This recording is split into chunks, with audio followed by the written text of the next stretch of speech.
6 দফা দাবি আদায়ে কমপ্লিট শাটডাউন কর্মসূচি পালন করেছে ব্রাহ্মণবাড়িয়ার পলিটেকনিক ইনস্টিটিউটের শিক্ষার্থীরা। কেন্দ্রীয় কর্মসূচির অংশ হিসেবে মঙ্গলবার সকাল থেকেই শিক্ষার্থীরা ক্যাম্পাস চত্বরে অবস্থান নিয়ে বিক্ষোভ শুরু করেন। এ সময় প্রতিবাদী নানা স্লোগানে ক্যাম্পাস চত্বর মাতিয়ে তোলেন তারা।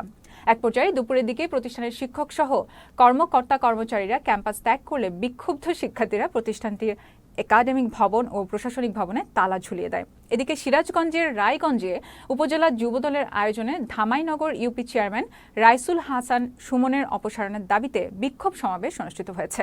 মঙ্গলবার বিকেলে চান্দাইকোনা বাসস্ট্যান্ডে বিক্ষোভ সমাবেশ অনুষ্ঠিত হয়।